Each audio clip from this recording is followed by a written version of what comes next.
மாறன் வீரா serial December 31 எபிசோடுக்கான review தாங்க இந்த வீடியோவில் நம்ம இன்னைக்கு பார்க்க போகிறோம். எபிசோடை ஸ்டார்ட் பண்ணுறதுக்கு முன்னாடி இந்த வீடியோவை மறக்காமல் லைக் பண்ணிக்கோங்க.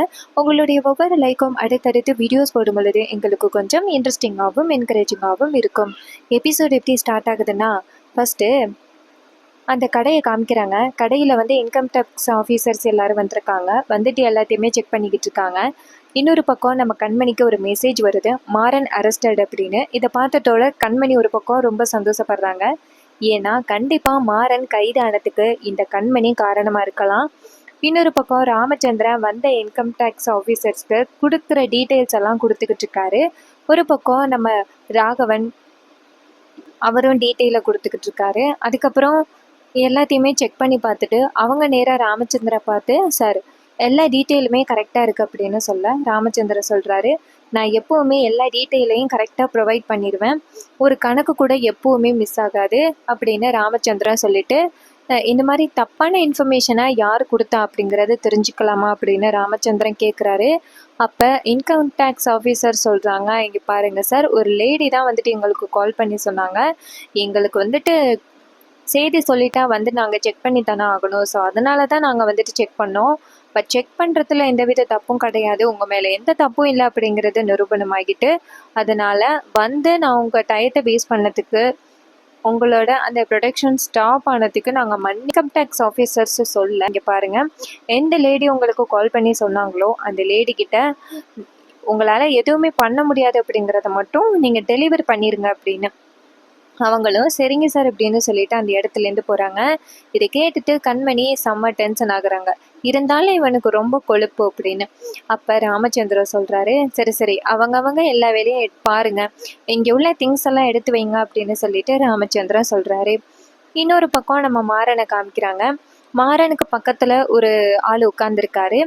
அப்போ அந்த போலீஸ் என்னடா திமுறா உட்காந்துருக்க அப்படின்னு சொல்லி கேட்க, அப்போ அந்த பையன் சொல்கிறான், ஐயா முதல்லேருந்து இங்கே தானே ஐயா உட்காந்துருக்கோம் அப்படின்னு. அப்போ போலீஸ் நேராக மாறனை பார்த்து, ஏய் உன் பேர் என்ன அப்படின்னு கேட்க, மாறன் சொல்கிறாரு, என் பேர் என்னன்னு தெரியாமையா என்னை போலீஸ் ஸ்டேஷன் கூட்டிகிட்டு வந்தீங்க அப்படின்னு. அப்போ அந்த போலீஸ் கேட்குறாரு, என்னடா திமுறா பேசுறியா அப்படின்னு. மாறன் சொல்கிறாரு, நான் ஒன்றும் திமுறா பேசலை, என்னை எதுக்காக கூட்டிகிட்டு வந்தீங்க அப்படிங்கிற விஷயத்த மட்டும் சொல்லுங்க அப்படின்னு. அப்போ அந்த போலீஸ் சொல்கிறாரு, என்னடா கேட்க ரொம்ப ஓவராக பேசிக்கிட்டு இருக்க அப்படின்னு. அப்படின்னு பார்த்து அந்த போலீஸ் அதிகாரி வராரு. நேராக இன்னொரு போலீஸ் கான்ஸ்டபிள் கிட்ட என்ன நடக்குது அப்படின்னு கேட்க, கான்ஸ்டபிள் சொல்கிறாரு, சார் இவன் பேர் என்ன அப்படின்னு கேட்டால் ரொம்ப ஓவராக திமுறா பேசுகிறான் அப்படின்னு. இதை கேட்டதோட மாறன் சொல்கிறாரு, சார் அப்படியெல்லாம் ஒன்றும் இல்லை சார், நான் ரொம்ப நேரமாக உட்காந்துருக்கேன், என்னை விசாரிக்கவே இல்லை, அதுக்கு தான் நான் கேட்டேன் அப்படின்னு.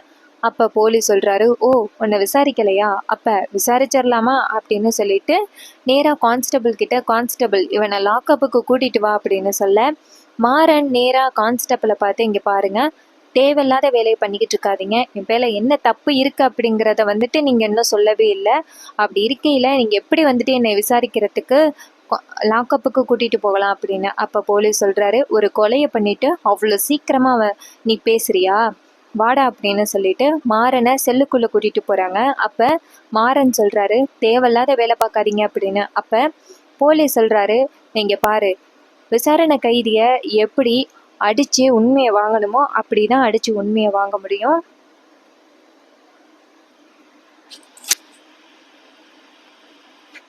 ஒரு கொலையை பண்ணிட்டு அப்பனோட காசை பயன்படுத்தி சுலபமாக தப்பிக்கலாம் அப்படின்னு நினச்சிக்கிட்டு இருக்கேன் அப்படின்னு கேட்க, அப்போ மாறன் சொல்கிறாரு, நான் கொலை பண்ணனா அப்படின்னு.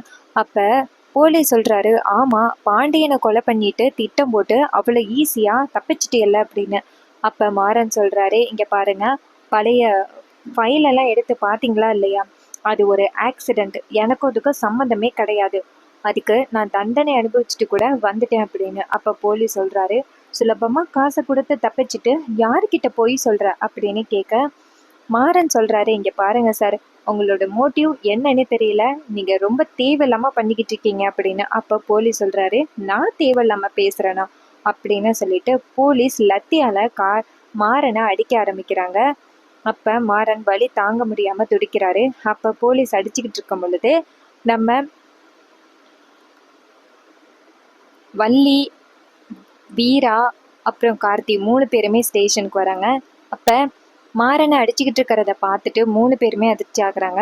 வள்ளி ஓடி வந்து, சார் என்ன சார் பண்ணிக்கிட்டு இருக்கீங்க, எதுக்கு வந்துட்டு என் பிள்ளைய போட்டு அடிச்சுக்கிட்டு இருக்கீங்க அப்படின்னு சொல்லி கேட்க, போலீஸ் கேட்குறாரு, கொலை பண்ணவனை அடிக்காம அப்புறம் என்ன பண்றது அப்படின்னு கேட்க, அப்ப வள்ளி சொல்றாங்க, ஏன் புள்ள கொலை பண்ணிட்டானா, என் புள்ள கொலை பண்ணல அப்படின்னு. அப்ப போலீஸ் சொல்றாரு, இங்க பாருமா அங்கிட்டு போ அப்படின்னு சொல்லிட்டு மாறனை விட்டுட்டு வெளியில வராங்க. அப்ப மாறனுக்கு அடிபட்டிருக்கிறத பார்த்துட்டு வள்ளி நேரா மாறனை பார்த்து, மாறா என்னடா மாறா இதெல்லாம் உனக்கு வந்த சோதனை, நீ யாருக்குமே இது வரைக்குமே வந்துட்டு துரோகம் பண்ணது கிடையாது, கெட்டது நினைச்சது கிடையாது, உனக்கு மட்டும் இவ்வளோ பிரச்சனை ஆகுதே அப்படின்னு சொல்லிட்டு வள்ளி அழுகுறாங்க. அப்ப நம்ம கார்த்திக் கேட்குறாரு, சார் நீங்க எப்படி சார் வந்துட்டு விசாரணைன்னு கூட்டிட்டு வந்துட்டு அடிக்கலாம் அப்படின்னு சொல்ல, போலீஸ் சொல்றாரு, ஒருத்தன் கொலை பண்ணியிருக்கான், அவ்வளோ சுலபமா அவனை விட முடியுமா அப்படின்னு. அப்ப வீரா சொல்றாங்க, மாறன் கொலை பண்ணியிருக்கானா, அதுக்கு உங்ககிட்ட என்ன ஆதாரம் இருக்கு அப்படின்னு. அப்ப போலீஸ் சொல்றாரு, இங்க பாரு,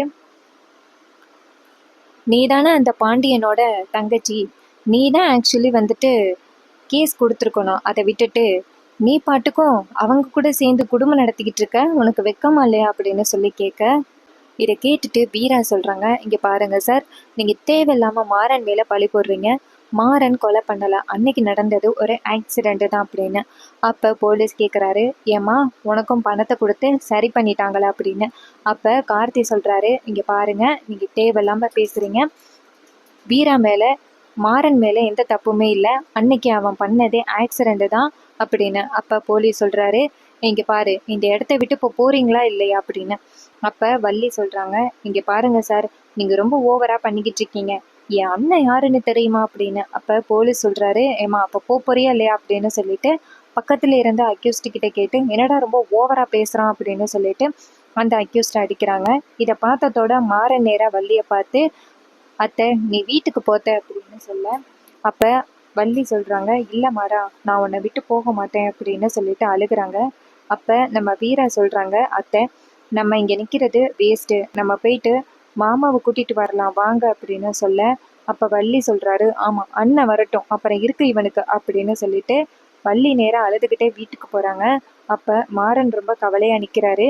அப்ப அந்த போலீஸ் நேரா மாறனை பார்த்து, என்னடா வழக்கம் போல காசை கொடுத்து எஸ்கேப் ஆகலாம் அப்படின்னு நினைச்சுக்கிட்டு இருக்கியா, இந்த வாட்டி நீ என்ன பண்ணாலும் கண்டிப்பா நீ தப்பிக்க முடியாது அப்படின்னு சொல்ல, இதை கேட்டுட்டு மாறன் அமைதியா நிக்கிறாரு. கண்டிப்பா யாரோ ஒருத்தவங்க என்னை பழி வாங்குறதுக்காக தான் இப்படி பண்றாங்க அப்படிங்கிறத பத்தி மாறன் கண்டுபிடிச்சிட்டாரு. இன்னொரு பக்கம் நம்ம வீரா வீட்டுக்கு போறாங்க. அப்ப இன்னொரு பக்கம் ராமச்சந்திரன் இன்னுமே கடையில தான் இருக்காரு. வள்ளி நேரா சாமி கிட்ட போய் உட்காந்துட்டு, ஏன் இந்த குடும்பத்துக்கு மட்டும் இவ்வளவு பிரச்சனை கொடுக்குற, என் புள்ள நல்லா இருக்கணும் அப்படின்னு இப்போதானே நான் உன்கிட்ட வேண்டினேன், என் பிள்ளை நல்லா இருக்கணும் நல்லா இருக்கணும்னு வேண்டும் போதெல்லாம் அவனுக்கு கெட்டது மட்டும்தான் நடக்குது, ஏன் என் பிள்ளைக்கு இவ்வளோ வந்துட்டு பிரச்சனை கொடுக்குற, மாறன் இது வரைக்கும் யாருக்குமே வந்துட்டு துரோகம் பண்ணது நினைச்ச கிடையாது, அடுத்தவங்களுக்கு உதவி பண்ணணும் அப்படின்னு மட்டும்தான் நினைப்பான், யாரோட வாழ்க்கையும் தட்டி பறிக்கணும் அப்படின்னு அவன் நினைச்சதும் கிடையாது, அடுத்தவங்களோட நல்லதுக்கு மட்டும்தான் மாறன் வந்துட்டு யோசிப்பான், அவனுக்கு போயிட்டு இப்படி தொடர்ச்சியா தண்டனை கொடுத்துக்கிட்டே இருக்கே அப்படின்னு சொல்லிட்டு நம்ம வள்ளி உட்காந்து அழுதுகிட்டு இருக்காங்க.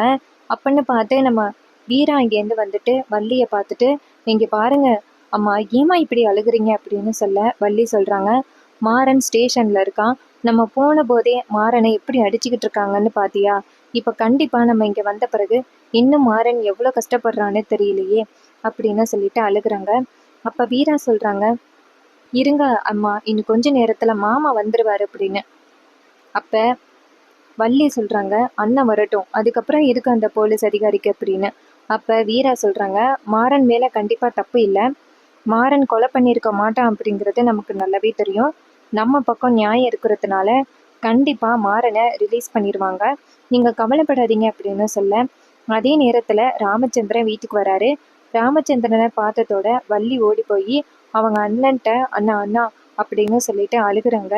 வள்ளி அழுகிறத பார்த்துட்டு ராமச்சந்திரன் கேட்குறாரு, என்னம்மாச்சு ஏமா இப்படி அழுகிற அப்படின்னு சொல்ல, அப்ப வள்ளி சொல்றாங்க, அண்ணா நம்ம மாறனை அரெஸ்ட் பண்ணி கொண்டுட்டு போயிட்டாங்க அப்படின்னு. இதை கேட்டதோட ராமச்சந்திரன் சொல்றாரு, என்ன மாறனை கைது பண்ணிட்டாங்களா, என்ன பண்ணா அவன் அப்படின்னு. அப்ப வள்ளி சொல்றாங்க, அண்ணா மாறன் கொலை பண்ணிட்டான் அப்படின்னு சொல்லி அழைச்சிட்டு போயிட்டாங்க அப்படின்னு. இதை கேட்டதோட ராமச்சந்திரன் ஷாக் ஆகுறாரு, என்ன மாறன் கொலை பண்ணிட்டான்னு கூட்டிட்டு போனாங்களா அப்படின்னு. அப்ப வீரா சொல்றாங்க, மாமா என் அண்ணனை கொலை பண்ணது மாறன் அப்படின்னு சொல்லி கூட்டிட்டு போயிருக்காங்க அப்படின்னு. அப்ப ராமச்சந்திரன் சொல்றாரு, பாத்தியா, எப்பயோ பண்ண தப்பு இப்ப வந்து தலையில விடியுது அப்படின்னு. அப்ப வீரா சொல்றாங்க, என்ன மாமா நீங்களே இப்படி சொல்றீங்க, எப்படியாவது போயிட்டு மாறனை கூட்டிட்டு வரணுமாமா அப்படின்னு. அப்ப ராமச்சந்திரன் சொல்றாரு, இங்க பாருமா, அவன் அன்னைக்கு இப்படி லூட்டி அடிச்சுக்கிட்டு இருந்ததுனாலதான் இப்படி ஒரு பிரச்சனையே நடக்குது அப்படின்னு.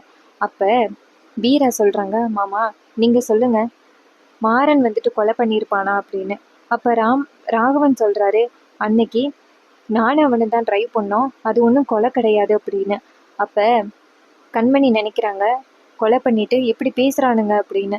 அப்ப நம்ம வீரா சொல்றாங்க நேரா அவங்க மாமா கிட்ட, மாமா நீங்க சொல்லுங்க, அன்னைக்கு மாறன் வந்துட்டு கொலை பண்ணியிருப்பானா, உங்க புள்ள கொலை பண்ணியிருப்பானா சொல்லுங்க அப்படின்னு. ராமச்சந்திரன் சொல்றாரு, மாறன் கோவப்படுவான், ஆனா இப்படி கொலை பண்ற அளவுக்கெல்லாம் அவன் கிடையாது அப்படின்னு. அப்ப வள்ளி சொல்றாங்க, அண்ணா வாண்ணா நம்ம பிள்ளைய போயிட்டு கூட்டிட்டு வருவோம், நாங்க போன போதே மாறனை அடிச்சுக்கிட்டு இருந்தாங்க, பார்க்கவே ரொம்ப சங்கடமா இருந்துச்சு, அந்த போலீஸை பார்த்தாலே நல்லவன் மாதிரியே தெரியல, கண்டிப்பா அவனுக்கு பின்னாடி வேற யாரோ ஒருத்தவங்க இருக்காங்க அப்படின்னு. இதை கேட்டதோட கண்மணி திரு திருன்னு முழிக்கிறாங்க. அப்ப ராமச்சந்திரன் சொல்றாரு, சரி வாங்க போவோம் ஸ்டேஷனுக்கு அப்படின்னு சொல்லிட்டு எல்லாருமே சேர்ந்து நேரா ஸ்டேஷனுக்கு போறாங்க. அங்க வள்ளி ஓடி போய் மாறனை பார்த்து, மாறா கவலைப்படாதப்பா, அப்பா வந்துட்டாரு, உன்னை கூட்டிட்டு போயிடுவாரு அப்படின்னு. அப்ப ராமச்சந்திரன் வக்கீலை கூட்டிட்டு வந்துட்டு, சார் நீங்க பாருங்க, நீங்க வந்துட்டு என்னதான் இருந்தாலும் அந்த அக்யூஸ்டுன்னு நினைச்சாலுமே அவர் மேல கை வச்சிருக்க கூடாது அப்படின்னு. அப்போ போலீஸ் சொல்றாரு, ஒரு கொலை பண்ணியிருக்கான், அவனை அடிச்சு விசாரிச்சாதானே அவன் உண்மையை சொல்லுவான் அப்படின்னு. அப்ப வக்கீல் சொல்றாரு, என்னதான் இருந்தாலும் அவர் அடிச்சது ரொம்ப தப்பு, அவரை ரிலீஸ் பண்ணுங்க அப்படின்னு. அப்ப போலீஸ் வந்துட்டு நேரா கான்ஸ்டபிளை பார்த்து கண்ணை காட்ட, அப்ப அவரு திறந்து விடுறாரு. அப்ப மாறன் வெளியில வந்ததோட ராமச்சந்திரன் நேரா மாறனை பார்த்துட்டு கவலைப்படுறாரு. மாறனோட முகமெல்லாம் ஒரே காயமா இருக்கு. ராமச்சந்திரன் நேரா போலீஸை பார்த்து, இங்க பாருங்க சார், என்னதான் இருந்தாலும் நீங்க விசாரணைக்குன்னு கூட்டிட்டு வந்துட்டு அடிச்சது ரொம்ப தப்பு அப்படின்னு.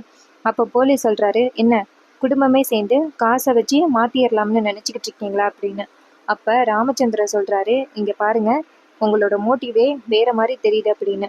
அப்ப வக்கீல் சொல்றாரு, இங்க பாருங்க, உங்ககிட்ட வாரண்ட் இருக்கா ஃபர்ஸ்ட் அப்படின்னு. அப்ப அந்த போலீஸ் வந்துட்டு தயங்குறாரு. ராமச்சந்திரன் சொல்றாரு, ஒரு வாரண்ட் கூட இல்லாம இந்த மாதிரி பண்ணது எவ்வளவு பெரிய தப்புன்னு உங்களுக்கு தெரியுமா அப்படின்னு கேட்க, அப்ப போலீஸ் சொல்றாரு, யோ மரியாதையா உன் பிள்ளைய தூக்கிட்டு போ அப்படின்னு. இதை கேட்டதோட ராமச்சந்திரன் டென்ஷன் ஆகுறாரு.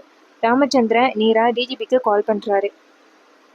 அவர் ஃபோன் அட்டன் பண்ணி, சொல்லுங்க சார் அப்படின்னு சொல்ல, ராமச்சந்திரன் சொல்றாரு, இது மாதிரி என் பையனை கைது பண்ணி கூட்டிட்டு வந்திருக்காங்க, கொஞ்ச நாளைக்கு முன்னாடி என் பையன் ஆக்சிடென்ட் பண்ணிட்டான்னு சொன்னால, அதுக்கு கூட நான் அவனை கொண்டாந்து ஸ்டேஷன்ல விட்டுட்டு போனேன், ஸோ அதை பத்தி சொல்றதுக்காக தான் உங்களுக்கு கால் பண்ணேன்னு சொல்ல ராமச்சந்திரன் விஷயத்த சொல்றாரு. இதை கேட்டதோட டிஐஜி வந்துட்டு அவங்ககிட்ட ஃபோனை கொடுங்க அப்படின்னு சொல்ல, அந்த போலீஸ் கிட்ட ஃபோனை கொடுக்குறாங்க. அப்போ போலீஸ் சொல்றாரு, சொல்லுங்க சார் அப்படின்னு. அப்போ அந்த டிஐஜி சொல்றாரு, எவ்வளோ தைரியம் இருந்தா நீ அந்த பையன் மேல கை வைப்ப, விசாரணைக்குன்னு கூட்டிட்டு வந்தியே, உன்கிட்ட வாரண்ட் இருக்கா அப்படின்னு. இதை கேட்டதோட அந்த போலீஸ் சொல்றாரு, சார் நான் இப்போ ரெடி பண்றேன் அப்படின்னு. அப்போ அந்த போலீஸ் சொல்றாரு, டிஐஜி இங்க பாரு, நீ எப்படிப்பட்ட கேடின்னு எனக்கு நல்லாவே தெரியும், ஒவ்வொரு இடத்துலையும் நீ இந்த மாதிரி பண்ணதுனால தான் நீ அத்தனை இடத்துக்கு மாறி போயிருக்க, இந்த தப்பு பண்ணதுனால உனக்கு என்ன கிடைக்கும் தெரியுமா, கண்டிப்பா நீ சஸ்பெண்ட் ஆவ, அது உனக்கு நல்லா தெரியும்ல, நீ தேவையில்லாத வேலை பண்ணிக்கிட்டு இருக்க, நீ அந்த பையன் மேல கை வச்சது ரொம்ப தப்பு, அன்னைக்கு அந்த பையன் ஆக்சிடென்ட் பண்ணான் அப்படின்னு சொன்ன உடனேயே அவர் தான் அந்த பையனை கொண்டாந்து ஸ்டேஷன்லயே தள்ளி விட்டுட்டு போனாரு, அப்படிப்பட்டவர் இந்த மாதிரி ஒரு தப்பு பண்ணுவாரா அப்படின்னு கேட்க, இதை கேட்டுட்டு அந்த போலீஸ் சொல்றாரு, சாரி சார் அப்படின்னு. அப்ப டிஜி சொல்றாரு, மரியாதையா ராமச்சந்திரன் சாரு கிட்ட மன்னிப்பு கேளு அப்படின்னு. அப்ப அந்த போலீஸும் சரிங்க சார் அப்படின்னு சொல்லிட்டு நேரா சாரி சார் அப்படின்னு சொல்ல, ராமச்சந்திரன் திமிரா பார்த்து அந்த போலீஸை பார்த்து முறைக்கிறாரு. அப்ப அந்த போலீஸ் செம்ம டென்ஷன் ஆகுறாரு.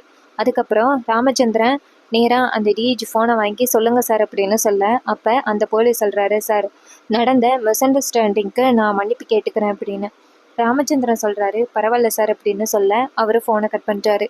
அப்ப வக்கீல் சொல்றாரு, இங்க பாருங்க, இந்த பையன் மேல நீங்க கை வச்சதுக்கு கண்டிப்பா நீங்க பதில் சொல்லி ஆகணும் அப்படின்னு சொல்லிட்டு அந்த இடத்துல இருந்து கிளம்புறாங்க. அவங்க போனதோட அந்த போலீஸ் செம டென்ஷன் ஆகுறாரு. எவ்வளவு தைரியம் இருந்தா நம்மளையே மிரட்டிட்டு போவான், இவனை விடக்கூடாது அப்படின்னு அந்த போலீஸ் நினைக்கிறாரு. நம்ம வீரா வந்துட்டு மாறன் கிட்ட மாறா அப்படின்னு சொல்ல, மாறன் சொல்றாரு, எனக்கு ஒன்றும் இல்லை வீரா, நீ கவலைப்படாத அப்படின்னு சொல்றாரு. ஸோ இதை கேட்டுட்டு வீராவும் சரி அப்படிங்கிறாங்க. மாறனை வீட்டுக்கு கூட்டிகிட்டு வராங்க. மாறன் உடம்புல எல்லாம் அடிபட்டு இருக்கிறத பார்த்துட்டு கண்மணி ரொம்ப சந்தோஷப்படுறாங்க. இனிமே உன்னால தப்பிக்கவே முடியாதுடா அப்படின்னு. இன்னொரு பக்கம் மாறன் நேராக வீட்டுக்குள்ளே போகிறாரு. அங்கே போயிட்டு நேராக நம்ம வீரா வந்துட்டு படிக்கிற இடத்துல இருக்கிற புக்கெல்லாம் எடுத்து எடுத்து பார்த்துக்கிட்டு இருக்காரு. அப்போ வீரா இங்கேருந்து வந்துட்டு மாறன் கிட்ட என்ன தேடிக்கிட்டு இருக்கா ரொம்ப நேரமா அப்படின்னு கேட்க, மாறன் சொல்கிறாரு இங்கே தானே இருந்துச்சு எங்கே அப்படின்னு. அப்போ வீரா கேட்குறாங்க என்ன தேடுற நீ ரொம்ப நேரமா அப்படின்னு. மாறன் சொல்கிறாரு ரொம்ப நாளாக டிவோர்ஸ் பேப்பர்ஸில் கையெழுத்து வேணும்னு சொல்லிக்கிட்டு இருந்தியல்ல, அதை தான் நான் கேட்டேன் அப்படின்னு. அப்போ வீரா கேட்குறாங்க எதுக்கு இப்போ நீ அதை தேடுற அப்படின்னு. வீரா அதிர்ச்சியாகி கேட்குறாங்க. மாறன் சொல்கிறாரு இங்கே பாரு, அதை கூட கண்டிப்பாக நீ தான் வச்சிருப்ப. நீ தான் சரியான கேடியாச்சியே. கையெழுத்து போடு கையெழுத்து போடுன்னு கேட்டுக்கிட்டே இருந்தியல்ல, கொடு, நான் அதில் கையெழுத்து போட்டு கொடுத்துட்றேன் அப்படின்னு. இது கேட்டதோட வீரா சொல்கிறாங்க ஏன் இப்படி பேசுகிற அப்படின்னு. அப்போ மாறன் சொல்கிறாரு இங்கே பாரு, நீ எப்படிப்பட்ட கேடி அப்படிங்கிறது எனக்கு நல்லாவே தெரியும். அதனால அந்த ஃபைலை மட்டும் கொடு, நான் கையெழுத்து போட்டு கொடுத்துட்றேன். இல்லைன்னா அன்னைக்கு அப்பா கிட்ட மாட்டினுச்சு அந்த டிவோர்ஸ் பேப்பர்ஸ், அதுக்கப்புறம் நீ ரெடி பண்ணலையா? ரெடி பண்ணாமையெல்லாம் இருக்க மாட்டேன், கண்டிப்பாக நீ ரெடி பண்ணியிருப்ப. கொடு, நான் கையெழுத்து போட்டு கொடுத்துட்றேன் அப்படின்னு. அப்போ வீரா கேட்குறாங்க இப்போ எதுக்காக நீ அதை பற்றி கேட்குற அப்படின்னு.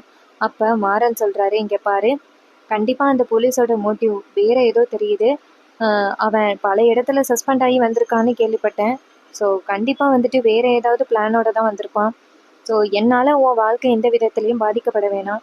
நீ ஃப்யூச்சரில் எந்த பிரச்சனையும் இல்லாமல் ஹாப்பியாக இருக்கணும் அப்படின்னா என்கிட்டேருந்து நீ கையெழுத்து வாங்கிக்கிறது நல்லது. நான் ஒருவேளை ஸ்டேஷனுக்கு போயிட்டு எனக்கு தண்டனை கிடச்சிச்சின்னா நான் வெளியில் வரத்துக்கு வாய்ப்பே இல்லை. அதனால் கண்டிப்பாக உனக்கு கையெழுத்து போட்டு கொடுக்க முடியாது. என்னால் உன் வாழ்க்கையை நீ இழக்க வேணாம். அதான் உனக்கு கையெழுத்து போட்டு கொடுக்கலாம்ட்டு தான் நான் கேட்குறேன். சரி கொடு, இல்லை சீக்கிரம் ரெடி பண்ணு. வக்கீல்கிட்ட கேட்டுல ரெடி பண்ணிடலாமா அப்படின்னு கேட்க, இதை கேட்டுட்டு வீரா சொல்கிறாங்க மாறா என்ன முட்டாள்தனமாக பேசுகிற அப்படின்னு. மாறன் சொல்கிறாரு நான் கரெக்டாக தான் பேசுகிறேன். அன்னைக்கு நான் ஆக்சிடென்ட் பண்ணது ரொம்ப பெரிய தப்பு. அது இன்னுமே எனக்கு கில்ட்டியாக தான் இருக்குது. அதான் நான் எழுத்து போட்டு கொடுத்துடலான்னு கேட்டேன், கொடு அப்படின்னு சொல்ல வீரா சொல்கிறாங்க அது எங்கே இருக்குன்னு தெரியல அப்படின்னு. மாறன் சொல்கிறாரு இங்கே பாரு, நான் போயிட்டு குளிச்சுட்டு வரேன். அவனுங்க அடித்து அடி தாங்க முடியல. ஒரு சரக்கு போட்டால் தான் சரியாக வரும். ஆனால் இப்போ தான் நான் குடிக்கிறது இல்லையே. அதான் போயிட்டு குளிச்சுட்டு வரேன், நீ அந்த ஃபைலை எடுத்து வை அப்படின்னு சொல்லிட்டு மாறன் அந்த இடத்துலேருந்து போகிறாரு.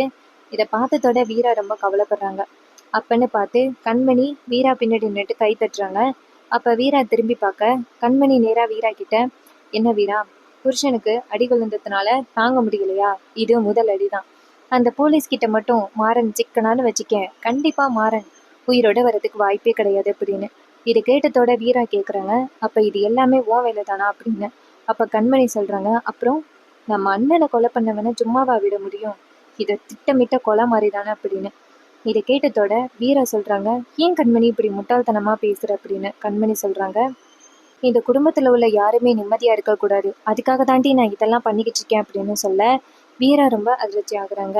இது வரைக்கும் இந்த வீடியோவை நீங்கள் தொடர்ந்து பார்த்துருந்தீங்கன்னா மறக்காமல் இந்த வீடியோக்கு ஒரு லைக் பண்ணிக்கோங்க. நம்ம சேனலை சப்ஸ்கிரைப் பண்ணிவிட்டு பக்கத்தில் உள்ள பெல் ஐகானை கிளிக் பண்ணி ஆல்னு செட் பண்ணிக்கோங்க. அப்போ தாங்க அடுத்தடுத்து வீடியோஸ் போடும் பொழுது உங்களுக்கு நோட்டிஃபிகேஷன் வரும். தேங்க்ஸ் ஃபார் வாட்சிங்.